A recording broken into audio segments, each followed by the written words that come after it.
8 séculos atrás, os padres de Mugenyama, na província de Totomi, queriam um grande sino para seu templo e pediram às mulheres de sua paróquia que os ajudassem, contribuindo com velhos espelhos de bronze para o metal do sino.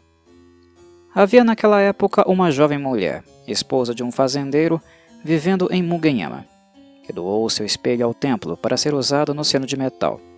Mas depois disso, ela se arrependeu muito de ofertar seu espelho.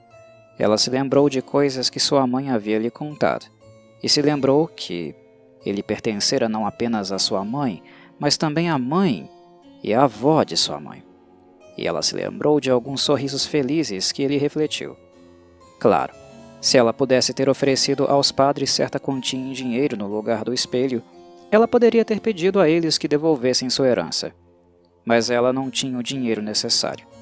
Sempre que ia ao templo, via seu espelho no pátio, atrás de uma grade, entre centenas de outros espelhos amontoados ali. Ela o reconhecia pelo Shoshikubai, em relevo no verso. Aqueles 3 emblemas afortunados de pinho, bambu e flor de ameixa, que encantaram seus olhos de bebê quando sua mãe lhe mostrou o espelho pela primeira vez. Ela ansiava por alguma chance de roubar o espelho e escondê-lo, para que depois disso pudesse guardá-lo para sempre. Mas a chance não apareceu, e ela ficou muito infeliz. Sentiu-se como se tivesse estupidamente dado uma parte de sua vida. Ela pensou sobre o velho ditado que diz que um espelho é a alma de uma mulher. Um ditado misticamente expresso, pelo caractere chinês para alma, nas costas de muitos espelhos de bronze.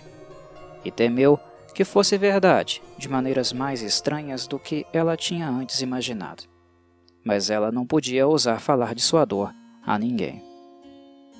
Posteriormente, quando todos os espelhos ofertados para o sino de Mugenyama foram enviados para a fundição, os forjadores do sino descobriram que havia um espelho entre eles que não derretia. Repetidamente, eles tentaram derretê-lo, mas este resistiu a todos os seus esforços. Evidentemente, a mulher que deu aquele espelho ao templo devia ter se arrependido da oferta. Ela não havia apresentado sua oferta de todo o coração, e, portanto, sua alma egoísta, permanecendo ligada ao espelho, manteve-o duro e frio no meio da fornalha.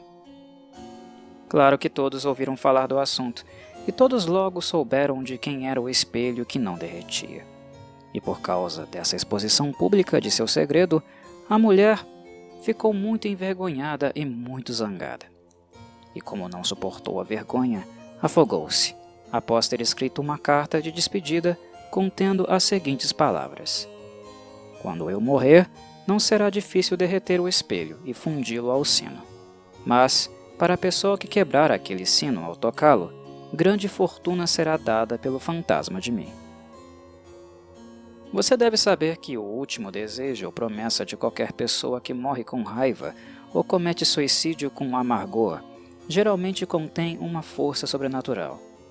Depois que o espelho da mulher morta foi derretido e o sino foi fundido com sucesso, as pessoas se lembraram das palavras daquela carta. Eles tinham certeza de que o espírito da escritora daria riqueza ao quebrador do sino. E assim que o sino foi suspenso no pátio do templo, eles foram em multidão tocá-lo. Com toda a sua força, eles balançaram a trave vibrante. Mas o sino provou ser um bom sino e resistiu bravamente aos seus ataques. No entanto, o povo não desanimou facilmente. Dia após dia, em todas as horas, eles continuaram a tocar o sino furiosamente, nada se importando com os protestos dos padres. Portanto, o toque tornou-se uma aflição, e os sacerdotes não podiam suportar, e eles se livraram do sino, rolando-o colina abaixo até um pântano.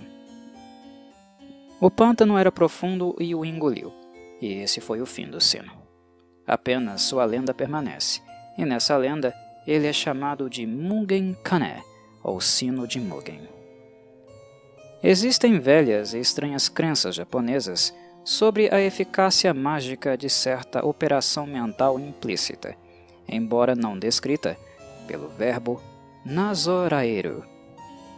A palavra em si não pode ser traduzida adequadamente, pois é usada em relação a muitos tipos de magia mimética, bem como em relação à realização de muitos atos religiosos de fé.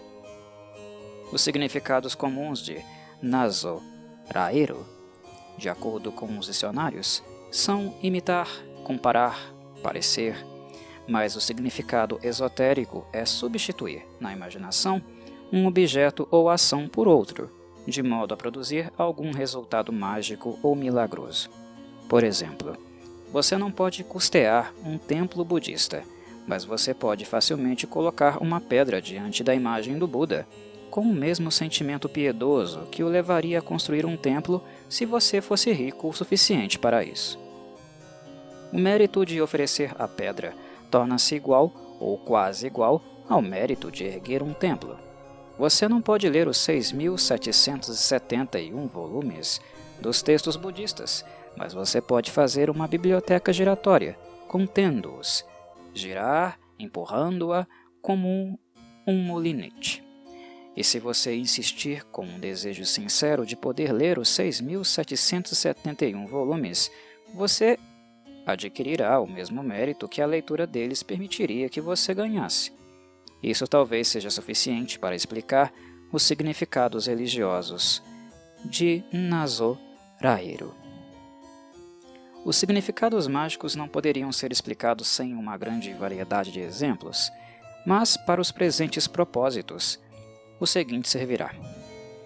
Se você fizesse um homenzinho de palha, pela mesma razão que a irmã Ellen fez um homenzinho de cera, e pregá-lo com pregos de não menos de 5 polegadas de comprimento, em alguma árvore de um bosque de templo, na hora do boi, e se a pessoa, imaginativamente representada por aquele pequeno espantalho, morresse depois em atroz agonia, isso ilustraria uma das significações de Nazo Raero. Ou suponhamos que um ladrão tenha entrado em sua casa durante a noite e levado seus objetos de valor. Se você puder descobrir as pegadas daquele ladrão em seu jardim e em seguida queimar prontamente uma grande mocha em cada uma delas, as solas dos pés do ladrão ficarão inflamadas e não permitirão que ele descanse até que ele retorne, por sua própria conta, para se colocar à sua mercê. Esse é outro tipo de magia mimética expressa pelo termo Nazo Raero. E um terceiro tipo é este ilustrado por lendas como a do Mugen Kané. Depois que o sino rolou para o pântano, não havia, claro, nenhuma chance de tocá-lo de maneira a quebrá-lo. Mas as pessoas que lamentavam essa perda de oportunidade batiam e quebravam objetos que substituíam a campainha imaginativamente, esperando assim agradar o espírito do dono do espelho que causou tantos problemas. Uma dessas pessoas era uma mulher chamada Umegai, famosa na lenda japonesa por causa de sua relação com Kajiwara Kagesue, um guerreiro do clã Reiki. Enquanto os dois viajavam juntos, Kajiwara um dia se viu em grandes apuros por falta de dinheiro, e Umegai, lembrando-se da tradição do sino de Mugen, pegou uma bacia de bronze e, mentalmente representando-a como o sino, bateu nela até quebrá-la, clamando ao mesmo tempo por 300 peças de ouro.